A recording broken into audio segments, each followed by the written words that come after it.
The barn. By the time Chick got home, it was late afternoon and he was hungry. The only thing he had eaten since breakfast was a tiny bit of grass seed while he was pretending not to be trying to find a way into the barn.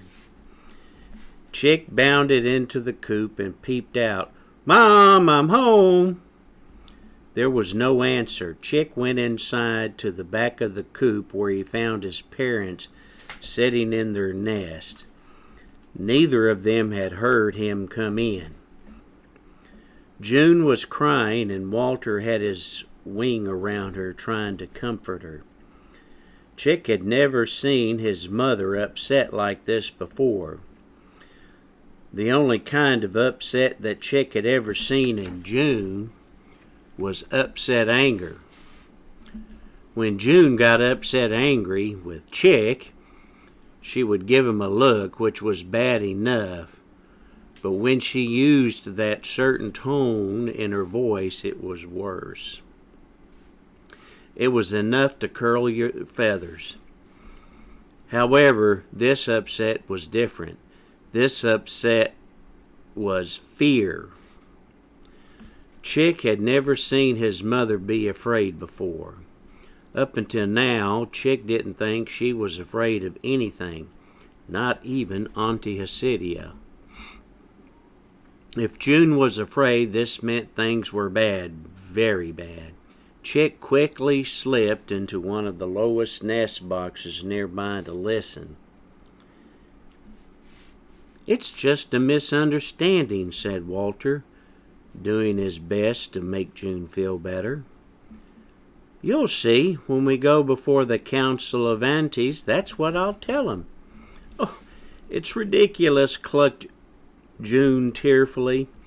"How can they accuse you of illegal corn harvesting for the field mice? I told you that you shouldn't have given them any." Walter spoke with an anxious optimism. "Now, June, I told you I found that corn on the ground. The rules are very clear about corn on the ground, and I'm allowed to keep it. It shouldn't matter if I eat it myself or give it away." "But why did you give it to a field mouse?" asked June. "Don't you know somebody would see you and think the worst?" "Oh, of course not," sighed Walter. "I wasn't exactly trying to hide it because I wasn't breaking any rules." "I know," said June tearfully. "I believe you, I really do. I just hope the Council of Aunties believes you." Walter gently nuzzled her and said, "Don't worry, June. Once I've had a chance to explain it, I'm sure that every auntie on the council will believe me. They're reasonable hens." June didn't think so. She felt those hens on the council were anything but reasonable. "I hope so," she said, quietly sniffing and wiping her beak. "You're certain that this is what they want to see you about? I thought it was about that fracas that Chick had with Bernie." "Well, that's what my source told me," said Walter, "and don't bother asking me who. All I can tell you is the person who told me did so at great personal risk, and I gave my word that I wouldn't tell anyone, so you can't tell anyone." "I understand," said June as she dabbed her eyes again. "I just wish I knew who it was that reported you. I'd like to give them a piece of my mind." Chick could tell that June's upset fear was starting to give way to upset anger, which made him feel a little better. Upset fear meant June didn't know what to do, but upset anger meant that if she didn't know what to do, she would figure something out. Now, June," said Walter, "there's no need to scramble our eggs over this. I'm sure whoever it was thought that he or she was doing the right thing." June nodded and leaned against her husband. Walter always looked for the good in everyone, even if it was someone trying to do him harm. There was always some chicken that would do anything to move up the pecking order, even if it was at someone else's expense. June was grateful that Walter wasn't like that. In many ways, she was glad that they were at the bottom of the pecking order. Chick sat there in the nest box listening. Walter's source aside, Chick felt this had nothing to do with corn or field mice. He felt his dad was being set up as payback for him whipping Bernie's tail feathers. As Chick sat there listening, someone balked at him. "Bart! What in tarnation are you doing in me nest box?" Chick looked up and he saw a short, plump, speckled hen glaring at him. It was Viona, one of those hens who was with his mother at the dust bath. "Sorry, Miss Viona," said Chick. "I got turned around." "Turned around?" balked Viona. "Child, get out of here right now. I'll plumb tuckered out, and I needs me beauty rest." As Chick climbed out of the nest box and looked over at his parents, he saw they were looking at him. Chick just knew he was in trouble, and as he walked over to their nest space, June wiped her eyes and said, "It's good that you got back home before dark." Waiting for the other kernel to drop, Chick nodded his head. "Have you had your dust bath yet?" she asked. "No, ma'am," said Chick, wondering when June was going to let him have it. "You need to go on and get that done before supper," said June. Stunned, Chick nodded again and turned to go. As he walked past, Viona stopped him. "I can't blame you for wanting to know what's a-going on," she said quietly. "Your ma's got plenty to worry about, so you mind your tweets and peeps. You hear me?" Chick nodded. "Good," said Viona, as she gave Chick a pat on the head and then shooed him away. "Now go on, get your dust bath like your ma done told you." Chick went out back and behind the coop and had a thorough dust bath. When he came back, June had laid out some grass seed for their supper. Chick didn't feel like eating, but he did, because he knew that Viona was right. He needed to mind his tweets and peeps. Everyone ate in silence. Chick could tell that Walter was worried by the way he wasn't making any supper conversation. Walter was always quite chatty at mealtime, and when they had finished, Walter smiled and gave June a little peck and said, "Superb supper as always, my dear." Then he asked Chick, "Get enough to eat, son?" Chick nodded. Walter smiled and nuzzled his son and said, "You're a good chick, Chick." Then he fluffed out his feathers and yawned. "I better hit the nest," he said. "You want me to tuck you in, Chick?" "No, I can do that myself," said Chick. "Yeah, I suppose you can," said Walter good-naturedly. "You're getting to be quite a big cockerel." Then he asked June, "You coming to nest?" "In a minute," she replied. Walter nodded his head, smiled, and gave June and Chick each a little peck, and climbed into their tiny nest space between the wall and the last nest box. June put her wing around Chick and affectionately said, "You may be too big to be tucked in by your dad, but you're never too big to be tucked in by your mom." June fluffed up the nesting material in the shoe. Then she sat down next to the shoe. She looked over the nest and saw Walter was already asleep. She then leaned in and spoke quietly to Chick. "I know you heard me and your father talking," she said. Chick nodded and replied, This is my fault, isn't it? It's because I got into a fight with Bernie that Dad lost his job." "For starters, this has nothing to do with you," said June in a firm but loving tone. "Second, your dad didn't lose his job. He's just been laid off. until we can get this misunderstanding about the corn straightened out." "I know," said Chick, "but still this wouldn't be happening if I hadn't gotten into it with old pasty butt Bernie." June replied sternly, "Chick, what have I told you about using such language?" Fiddling with the tongue of his shoe, Chick mumbled, "Not to." "You get to sleep now," said June. "We'll talk about this later." "Okay, Mom," said Chick. He knew this was June's way of saying she couldn't talk about this anymore because it was too upsetting, which was fine with Chick. He felt the sooner June went to nest, the sooner she'd get to sleep, and the sooner she got to sleep, the sooner he could sneak out and find Peck. June leaned over and nuzzled Chick. "Good night, son," she said. "Good night, Mom." And as June got into the nest, Chick said, "Mom." June turned back and said, "Yes, son?" "I love you, Mom," he said, "and Dad, too." June smiled as a tear popped up in the corner of her eye. "We love you, too, Chick," she said. "Mom." "Yes, Chick?" "Everything's going to be okay." Chick said it not as a statement, but as a promise. June smiled and said, "I hope so."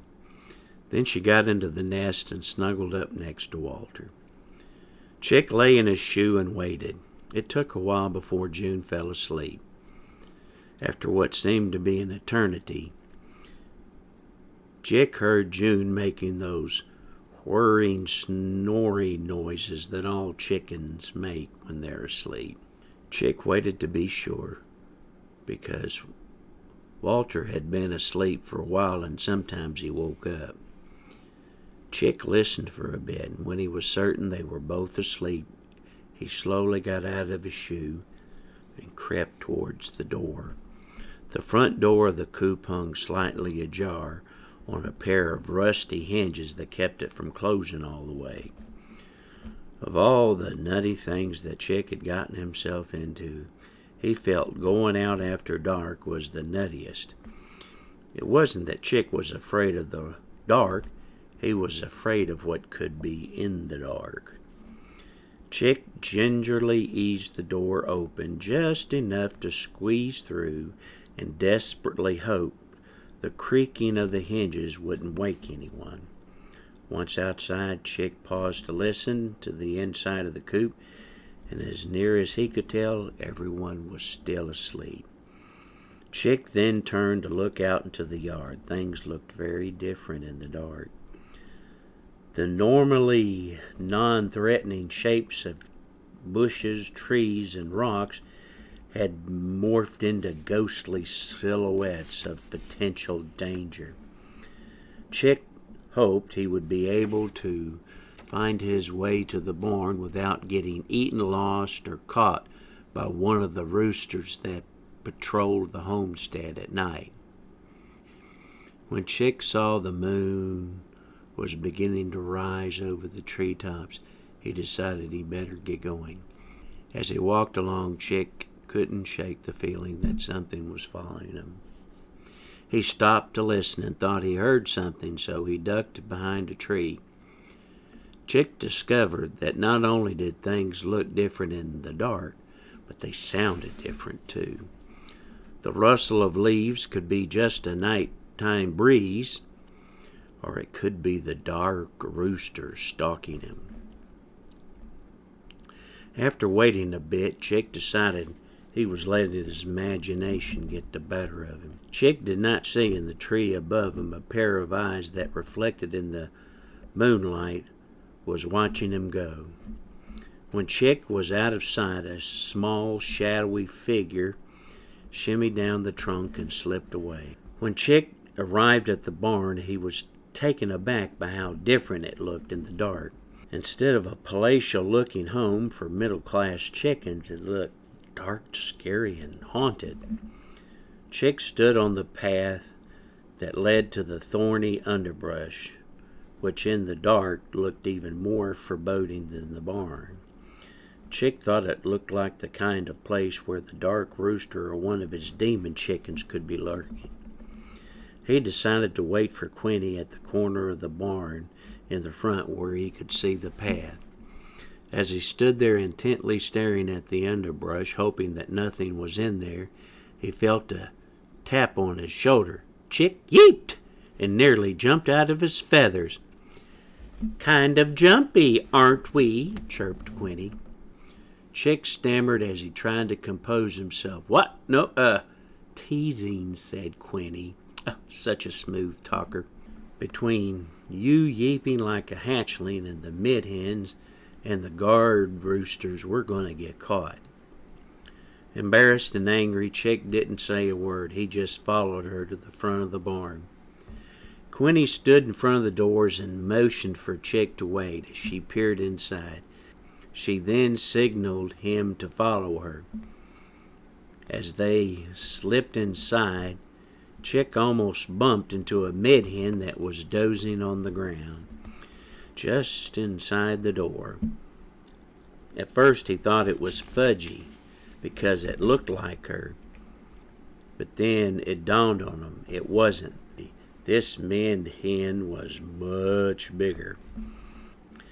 As big as Fudgy was, she could have gotten into a normal-sized nest box, although it would have been a tight squeeze. This mid-hen could have easily taken up the space of 2 nest boxes. Quinny whispered, "That's Wedgie, Fudgy's sister.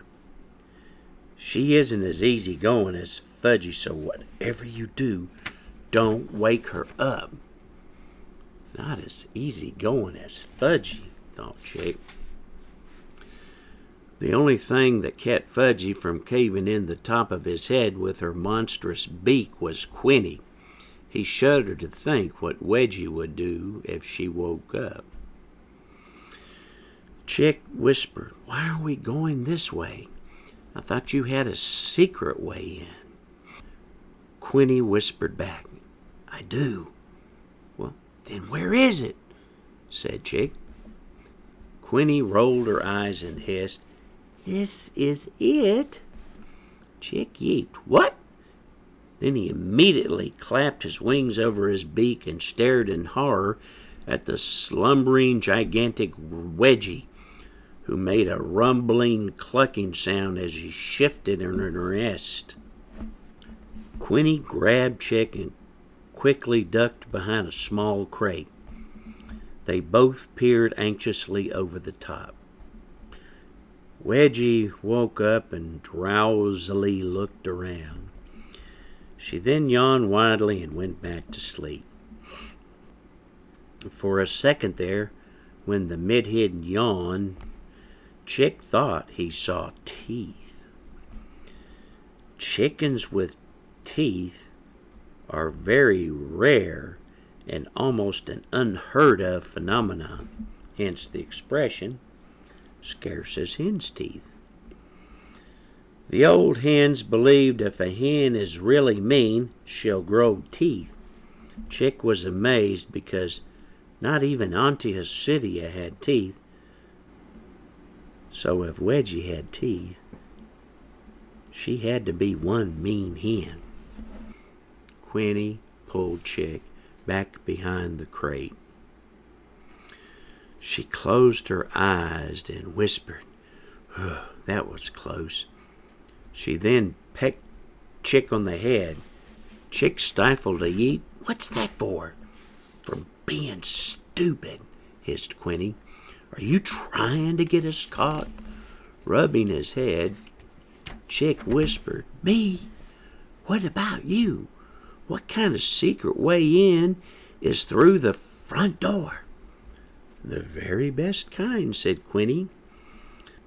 "But it's not a secret if everyone uses it," said Chick. Quinny rolled her eyes and said, "It is if no one knows you use it." "You use it every day," said Chick, "and I imagine everyone sees you using it." "Oh, "You're as thick as a pile of chickenberries," said Quinny.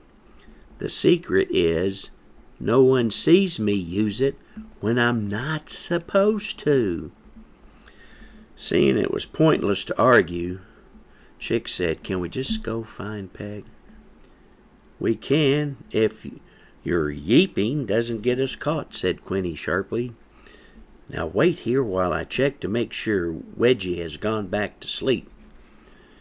Chick waited in mute horror as Quinny crept over to the sleeping mid-hen and silently waved her wing at her. Quinny then looked around. Satisfied that no one was awake, she went back behind the crate and got Chick. "Follow me and try not to wake anyone else," she whispered. Chick was now really regretting having Quinny help him. But there was nothing he could do about it, not now, so he just anxiously followed her. Looking around, Chick saw the main part of the barn was a large open area with stalls that once had been used for larger animals were now full of chicken-made nesting lofts and roosting spots. Some were built in one place but repositioned to be just a little bit higher than its neighbor in an attempt to be just a little bit further up the pecking order. Above the stalls was what was once a hayloft, but was now the roosting and nesting places for the egalitarian elite. It ran around the entire upper part of the barn, and it was a lifelong goal of every lower dwelling egalitarian hen to someday move up into the loft so they could feel superior by looking down on the less fortunate egalitarians below. Chick followed Quinny until she stopped behind another, larger crate. She whispered to Chick, "Our nest box is just over there, inside that barrel." Chick peeked around the edge of the crate to where Quinny indicated. In a corner in the back of a barn was an old wooden barrel. In the side of the barrel was an opening just big enough for a hen and a chick to go through. Roosting on top was Sapphira Oddwaddle. Quinny whispered, "Mom likes to roost on top because it's the closest she can come to being in the loft. But don't worry, Peck isn't up there. He's inside the barrel." "You have the whole barrel to yourself?" Chick asked. "Yeah," said Quinny. "It's pretty swanky, I know." Chick couldn't tell if she was being serious or sarcastic, but compared to his shoe and his parents' tiny nest, it was indeed quite swanky. Quinny continued, "Sometimes one of the younger chicks from another nest will wander in. I usually shoo them out, but Peck lets them stay because it's part of his egalitarian philosophy." "Must have cost your mom a lot of corn for this barrel," said Chick. "Not a kernel," said Quinny. "She had inherited it from her mom, who got it as a gift from some Gallioarch." Chick thought that was strange. Why would a Gallioarch have a barrel in the barn? Maybe it was true what Dulce said about Sapphira's mom being involved with a Gallioarch rooster. "Peck says you have your own nest," said Quinny. "Is that true?" "It's just a shoe," said Chick. "Still, it must be nice not to have to share," said Quinny. She then cast a glance at the barn and said, "I better go in first to make sure no one else is in there." In a few minutes, Peck poked his head out. He was excited to see Chick. He started to come out, but was abruptly pulled back inside. A few seconds later, Quinny poked her head out and looked around. When she's sure that no one had seen them, She motioned for Chick to come over. Inside, Chick thought the barrel was spacious and very comfy. The nest took up most of the space, and it was made of an assortment of grass, feathers, and other nesting material. It was like his parents' nest, but bigger. Peck was brimming with excitement, peeping. "You're here! You're here! You're really here!" To shut him up, Quinny jumped on top of him and shoved his face into the nest. In spite of being smaller than Chick, Chick could see she was definitely the stronger of the two. When Peck finally managed to wiggle out from Quinny's grip, he stood up. "Was that absolutely necessary?" he asked as he spat out bits of nest from his beak. Before Quinny could respond, they heard something. It was the sound of Sapphira Oddwaddle stirring on top of the barrel. Finally, after a few nerve-wracking moments, it stopped. Quinny crept to the opening of the barrel and peered up. And when she came back inside, she peeped. That was close. She sat down. "Now let's get down to business before you two wake up the entire barn." Not wanting to annoy Quinny further, Chick and Peck sat down. "I found out why the council of aunties want to see your mom," said Quinny. "It seems they think she's not been being a very good mother hen." "Well, that's not true," peeped Chick. "My mom is a great mother hen. She's the best mother hen in the whole world." "That's just a lie made up by Aunty Hysidia to get back at me for whipping Bernie's tail feathers. She convinced the council of aunties that my dad had been stealing corn and giving it to field mice. But I know that's a lie because my dad said he didn't do that." "Chick, no one here is saying your dad is a thief," said Peck, "or that your mom is a bad mother hen. But according to the rules, a mother hen is responsible for the action of those in her brood." Chick got red around the beak and said, "But none of us has done anything wrong." "Not my mom, not my dad, well, maybe me." "I believe you," said Peck, "but allegations have been made, and what Quinny and I believe doesn't have any merit." Peck looked at his sister and said, "Right, Quinny?" When Quinny hesitated, Peck repeated himself a little more emphatically. "Right, Quinny?" "No, I don't think Chick's dad did anything wrong other than share his lunch with a field mouse. But what?" peeped Peck. Quinny rolled her eyes and said, "Fine, you really want to know what I think? All right, I'll tell you. Chick's dad is a good chicken and a nice rooster, which is why he is in trouble." "I don't understand," said Chick. "Roosters aren't typically nice," said Quinny. "Don't get me wrong, they aren't exactly mean, but they aren't nice either. They tend to be all big-combed smart alecks who like to strut around crowing about how great they are, and they definitely don't share their lunch with anyone, not even Chicks, no matter how hungry or cute she may be." Peck leaned over to Chick and whispered, "Sounds like some people may think a certain chick is as cute as she thinks she is." Chick nodded. He then looked at Quinny and, seeing her annoyed expression, quickly said, "But not all roosters act like that.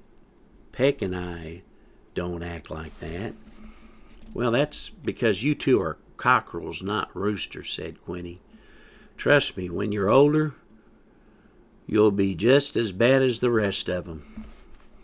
Quinny then paused to consider what she had just said, and then added, "On second thought, you two probably won't be typical roosters. Peck is too wimpy, and Chick, well, Chick is just too Chick." I prefer to think of myself as enlightened, said Peck. Enlightened, wimpy, same difference, said Quinny.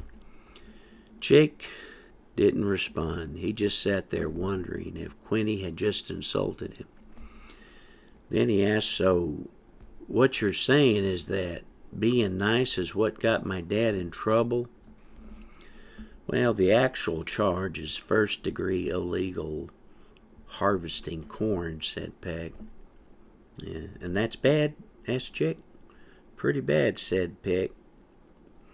Third-degree illegal harvesting is stealing corn and giving it to another chicken. Second-degree illegal harvesting is taking the corn and keeping it for yourself. First-degree illegally harvesting is taking corn and giving it to any non-chicken, like a field mouse. Chick quizzically scratched the side of his beak with his foot and asked again, and that's bad? Peck explained illegally harvesting corn and giving it to a non-chicken is considered the worst thing you could do. With the first 2 degrees, a defense could be made that you were just trying to help a fellow chicken who was starving or keep yourself from starving, in which case they're just misdemeanors. Chick asked, misdemeanors? It means it's wrong, but not bad wrong, said Peck. First-degree illegal harvesting is bad wrong. Oh, then that's bad. Oh, yes, said Peck. If someone steals to help another chicken or his family, it can be forgiven. But to steal to help a non-chicken is seen as inexcusable. Why? Said Chick. Well, because the Homestead is a Galliocentric society, said Peck. A what? He means chickens first and the heck with everyone else, said Quinny. So let me get this straight, said Chick. My dad is in trouble because he is nice and roosters aren't usually nice. Yes, said Peck. In fact, he's nice to everyone, including non-chickens. Correct. Chick peeped. Now that's stupid. Since my dad is so nice, he should be the most liked chicken in the whole darn homestead. He probably is, said Quinny. I found out that your dad has a lot of friends, and some even are Gallioarchs. And why doesn't one of them do something? asked Chick. Unfortunately, they're not the kind of friends who will openly admit they are friends, said Peck. Your dad's ability to communicate and understand the language of non-chickens and not sparring with other roosters and being married to just one hen makes it socially unacceptable to publicly admitting they're his friend. So nobody does anything, Pete, Chick? Some friends they are. Well, not exactly, said Peck. Usually in cases of first-degree illegal corn harvesting, the offending chicken is investigated by the corn matriarch, in this case Aunty Hysidia. And if she determines he is guilty, and he is exiled from the homestead immediately. These secret friends of your dad's don't want that to happen, so they're hoping that by having June appear before the Council of Aunties, a case can be made for innocence, or at least incompetence. Chick stared at Peck and quietly peeped. Exiled? My dad could be exiled from the homestead? We just need to make sure that doesn't happen, said Peck. You can do that, can't you? asked Chick hopefully. You're the smartest person I know. You know the rules better than anybody. Oh, I appreciate your confidence in me, said Peck, but we're going up against Aunty Hysidia, and she really knows the rules. Better than me, in fact. Chick got red around the beak and said, "All this because I whipped Bernie's tail feathers." "Well, that's what I thought until I started poking around," said Quinny. "What do you mean?" asked Chick. Quinny explained, "The problem isn't just between you and Aunty Hysidia. It's between Aunty Hysidia and your mom, which doesn't make sense because Aunty Hysidia is the most powerful chicken in the homestead, second only to the Mother Superior hen. It's because she's an evil old hen hag," peeped Chick. "Aunty Hysidia's pretty mean, I'll grant you," said Peck. "But Quinny is right. It doesn't make any sense for Aunty Hysidia to go after your mom because she is such a low-ranking hen. She can't be much of a threat." "You haven't seen my mom when she gets mad," said Chick. "Just the other day she stood up to Aunty Hysidia when she tried to peck me on the head." "Well, that could be it," said Quinny. "Aunty Hysidia doesn't like it when anyone stands up to her." Chick peeped. "Look, I don't care why she's after my mom. I just want to stop her and keep my dad from being exiled. He wouldn't last 5 minutes in the deep brush. He's a homestead chicken born and bred." "Well, you're right," said Peck. "We need to focus more on the task at hand. What we need is—" Peck suddenly stopped talking when he heard a voice from above saying, "What's going on there, Peck? Quinny?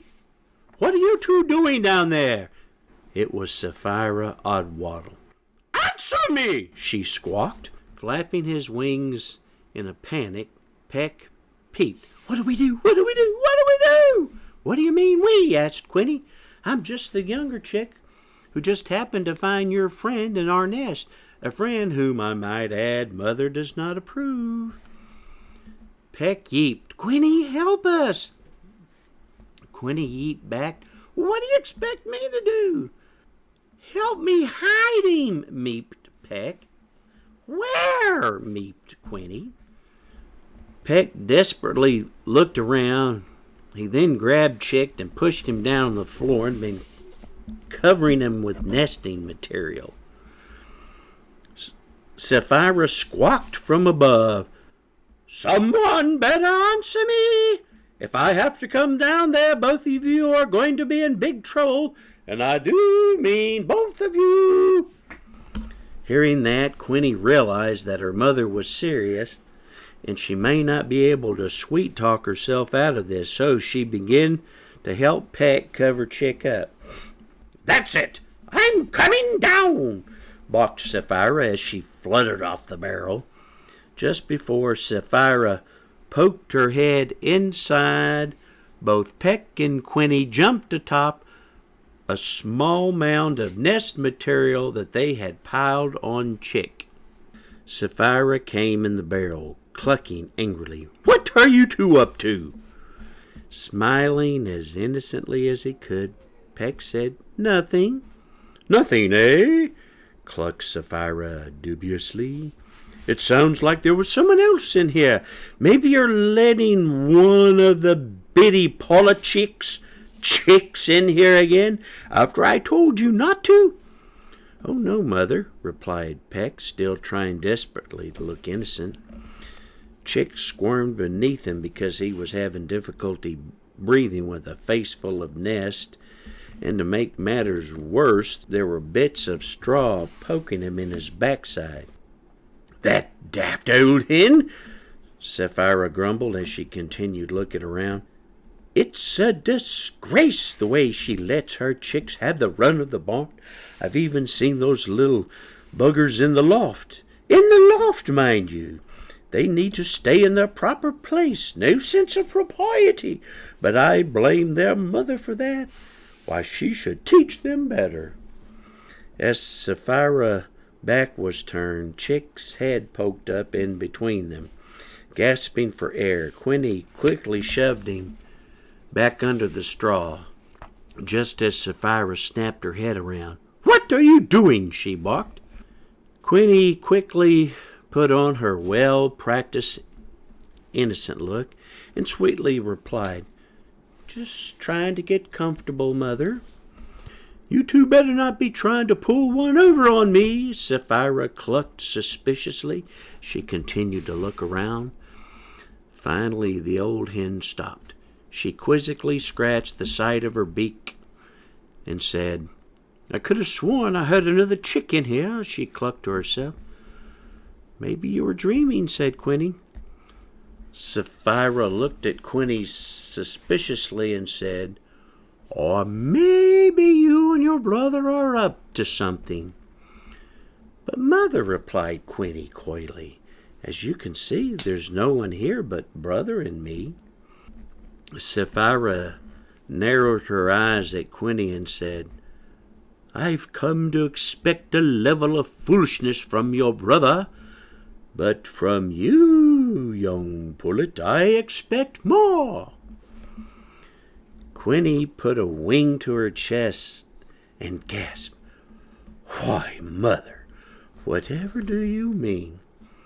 Sapphira balked. I mean, it's bad enough with Peck's profane talk of chicken equality, but do you have to go around making nimbly eyes at every one? Quinny looked up at her mother with eyes full of indignant tears. When Sapphira saw this, she softened a bit. I suppose your aunt entirely blamed for that, she clucked. I reckon it's mainly my fault. You being the youngest, I did spoil you. Sapphira reached down and nuzzled Quinny with her beak. Peck rolled his eyes and muttered. Big sad eyes work every time. Quinny meeped pitifully as she cuddled up next to her mother. Sapphira clucked tenderly. I'm just trying to do what's best for our family. I know, mother. Quinny peeped. I'm sorry. I'll try to do better. Sapphira clucked softly. I hope so. If you really want to do better, maybe you could try being nicer to Bernie Malcolm. I believe he fancies you, and you knows. Maybe when you're older, you two could nest together. Quinny pulled back and said, Oh, mother, no. Sapphira balked in annoyance. Why not? Don't you like him? Quinny meeped sadly. I do, but not in that way. Sapphira balked. Oh, for corn's sake! What's that supposed to mean? Filling herself with the melodrama of the moment, Quinny emoted, It means that I don't love him. Sapphira shook her head and clucked. Oh, you're a child. What could you possibly know about love? You don't have enough sense to know when you are in love. And I suppose you do, said Quinny sulkingly. Indeed I do, said Sapphira. I know what's best for you, and I'll let you know when you're in love. The very idea you can choose who to be in love with is as ridiculous as chicken equality. That is simply not reality, and let me tell you what reality is. Reality is social status, influence, and the Malcolms have both in abundance. But, mother, meeped Quinny, what good is that if you aren't happy? Bernie does not make me happy. Sapphira clucked dismissively and said, Your version of happiness is a self-indulgent illusion, one which we can ill afford. The Odd Waddles once were a proud and influential brood, and we could be once again, but not by building air nests in the sky. There are some things that take priority over your being happy. Like living in the loft? Asked Peck pointedly. And what's wrong with living in the loft? Balked Sapphira. What's wrong with living in the barrel? Countered Peck. We belong in the loft, clucked Sapphira haughtily. Actually, we belong in the cabin. Your grandmother, my mother, was raised in the cabin and lived there until her position was unjustly taken away from her, and she ended up here in the barn, all alone to raise her clutch of chicks by herself." "It could have been worse," said Peck. Sapphira gave Peck a harsh look and clucked. "That's what Mother said." Then she turned to Quinny and added, "I'm going to get back what was taken from me, or as much of it as I can, and you, my dear daughter, are going to help me." Not liking the sound of that, Quinny asked, "How?" Sapphira crossed her wings on her ample bosom and said, "By allowing Bernie Malcolm to court you. I've been negotiating with Aunty Hysidia for some time, and let me tell you, given the antics of you and your brother, this has been a very hard sell." Quinny wailed, "But Mother, I told you I don't love him." In frustration, Sapphira flapped her wings and declared, "Quinifrid, Faledena, Oddwaddle, that is enough. You will do as you are told, and that is final. I'll have no more of your hysterics." Before Quinny could rally an hysterical counter-argument, Chick's head popped up from under the nest. "I'm sorry," he gasped. "I was suffocating down there." He then turned to Quinny and said, "Quinifred, your name is Quinifred Faledena?" Then, realizing his mistake, he looked up at an astonished Sapphira. Time seemed to stand still as Sapphira stared at Chick and Chick stared back. Quinny and Peck stared at them both, not believing what she saw. A cooped chick in the barn, and in her nest. Sapphira closed her eyes and shook her head. When she opened them again, Sapphira barked low and angrily, "Is this who I think it is?" "Would you believe one of Biddy Polichik's chick?" asked Peck hopefully. Sapphira jerked her head towards Peck and balked. "Watch it, young cockerel. You're in enough trouble as is." Sapphira then turned to Quinny and said, "So you don't love Bernie, eh? Bernie isn't good enough for you, eh? And I suppose this little ne'er-do-well from the coop is?" Through her crocodile tears, Quinny replied, "Say what you like about Chick, but he's way nicer than that pasty-butt Bernie." "How dare you use that kind of language?" barked Sapphira. "I'm your mother. You will show me respect." Peck leaned over to Chick and whispered, "Sometimes they go on like this for hours. I suggest you get out of here while you can." Chick nodded and headed for the door. Just as he managed to get outside the barrel, he heard Sapphira scream, "Where do you think you're going? Stop! Stop! Intruder! Intruder in the barn! There's an intruder in the barn!" The thing about chickens is when one starts barking and screaming, they all start barking and screaming, and soon the entire barn had erupted into a pandemonium of barking and screaming. Chick made a mad dash for the barn door until he saw the way was blocked by the larger-than-fudgy midge hen Wedgie. "Whoo!" she screeched as she bore down on him. Chick quickly doubled back and, desperately hoping to find another way or at least some place to hide, he quickly ducked into one of the stalls, where he immediately collided into a fuzzy mass of chicks of all shades and colors and patterns who were peeping loudly, adding to the raucous racket erupting in the barn. In the midst of this fuzzy chaos was a harried mother hen trying to get control of them. "Ania, stop! Nilo, come back! Flay, don't peck your sister. Oops, I mean your brother. Woggy, don't cry. Fina, put that down. You don't know what's been." Before Chick could turn around and run back, the mother hen reached a wing out and swooped him up under her along with the rest of the chicks. Just as that happened, Wedgie came bustling into the stall. "Miss Paula Chick," she balked, "have you seen a chick come in here?" Biddy Paula Chick balked. "Are you kidding me? Take a look around."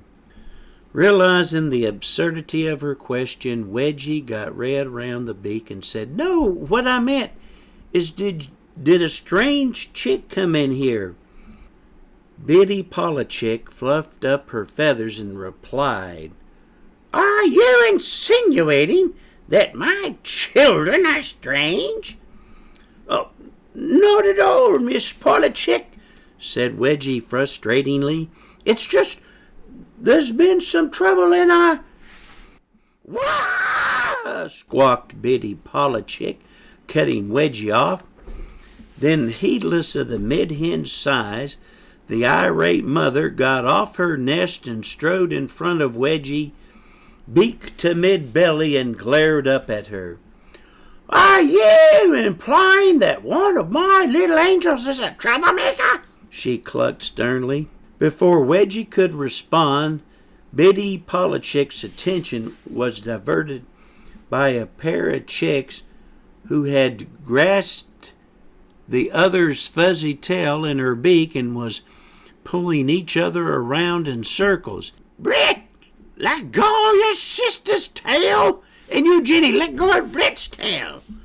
As the two whirled around, they careened into the other chicks, causing them to madly flutter about. "Madam, don't hit Brit! Oreen, don't peck your sister!"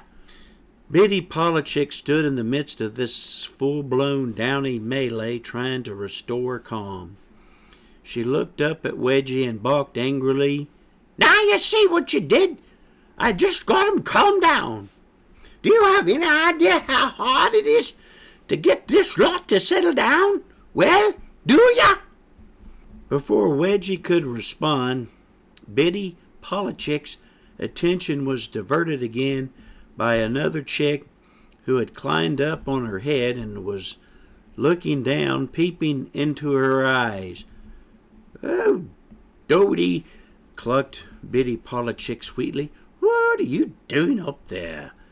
She then reached up and gently pulled the chick down. Biddy Paula Chick then resumed trying to calm everyone down. Chick had burrowed down in the midst of the nest and the mob of peeping, meeping, yeeping chicks and managed to avoid getting seen by Wedgie. Wedgie just stood there looking dumbfounded. Eventually she just shook her head and left. Chick peeked out from the mosh pit nest of chicks and breathed a sigh of relief. Wedgie was gone. Biddy Paula Chick again swooped him along with the other wiggling, squirming, kicking chicks under her. The crowded chicks peeped and pecked at each other as well as Chick, but he didn't mind. He figured a little pecking and feather pulling was much preferred than being dismembered by an angry mid-hen who may or may not have teeth. Still, Chick did wonder how large this clutch had to be if the mother hen or even the chicks didn't notice the stranger in their midst. Chick thought it might be because the chicks were so many different colors, shades, and patterns that made it easier for him to blend in. However, since he was a good head taller than all the other chicks, he thought that someone would have noticed. Eventually, Biddy Paula Chick got everyone to settle down, and the ruckus died away. She then sat on her large nest, which took up half the stall. Biddy Paula Chick was not necessarily a large hen, but she did her best to get everyone under her. But many of the chicks poked out in a wreath of wiggling, downy chicks around her. In the midst of all this fuzzy crush of tiny, downy bodies, Chick was well tucked in beneath Biddy Paula Chick. Since he was pinned in, Chick decided to make the most of it and get comfortable and wait for morning when he hopefully could sneak out with Biddy Polachek and her chicks without getting caught.